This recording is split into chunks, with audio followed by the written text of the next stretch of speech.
வணக்கம் நேயர்களே, உங்களுடன் இணைந்திருப்பது நான்.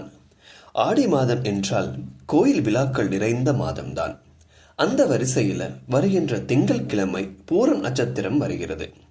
அது ஆடி பூரமா கொண்டாடப்படுகிறது. ஆடி பூரம் அப்படின்னா என்ன? அந்த நாளுக்கு என்ன விசேஷம்?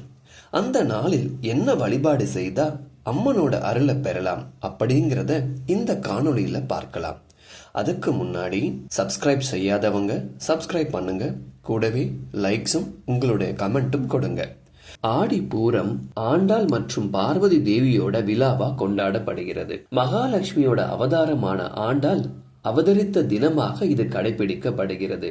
அதே போல பார்வதி தேவியின் வளைகாப்பு விழாவாகவும் இந்த ஆடி பூரம் கொண்டாடப்படுகிறது.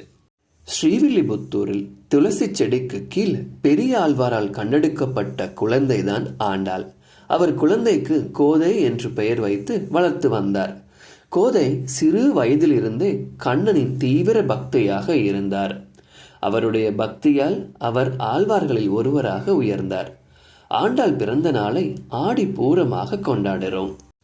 இந்த ஆடி பூர விழா ஆண்டாள் அவதரித்த ஸ்ரீவில்லிபுத்தூரில் 10 நாட்கள் உற்சவமாக கொண்டாடப்படும். ஆடி பூரம் அன்று ரங்க மன்னாருடன் ஆண்டாள் திருத்தேரில் எழுந்தருளி பக்தர்களுக்கு அருள் செய்வார். வைணவ தலத்தில் ஆடி பூர விழா வெகு சிறப்பாக கொண்டாடப்படுவது வழக்கமாயிருக்கு. ஆண்டாள் திருமாலுடன் ஐக்கியமான ஸ்ரீலங்கத்திலும் ஆடி பூர விழா கோலாகலமாக கொண்டாடப்படுகிறது.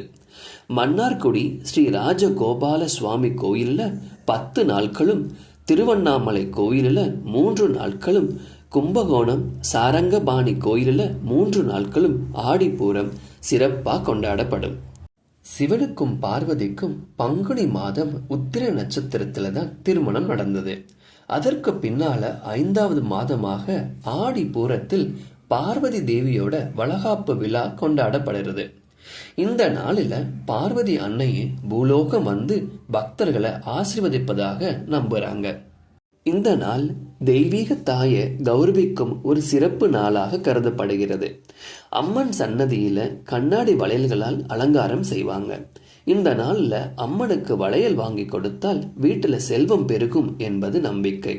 அதே போல அம்மனுக்கு அணிவித்த பிறகு பிரசாதமாக கொடுக்கப்படும் வளையல்களை அணிந்து கொண்டால் அந்த பெண்களுக்கு விரைவில் திருமண பாகியம், குழந்தை பாகியம், சுபிட்சமான வாழ்க்கை அமையும் அப்படியும் நம்பப்படுகிறது.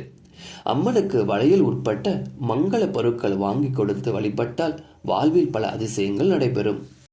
இந்த வருடம் ஆடி பூரம் ஜூலை 28ஆம் தேதி திங்கட்கிழமை வருகிறது.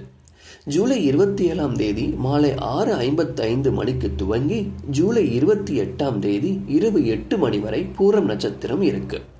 அன்றைய தினம் சதுர்த்தி திதியும் இணைந்து வருவதால் விநாயகரையும் ஆண்டாளையும் அம்பிகையை வழிபடுவது சிறப்பாக கருதப்படுகிறது. பூரம் கொண்டாடி இந்த அம்பிகையோட அருளை நாமளும் பெறலாம். மீண்டும் ஒரு நல்ல காணொளியில் உங்களை சந்திக்கிறேன். இன்றைய நாள் நல்ல நாளாக அமையட்டும்.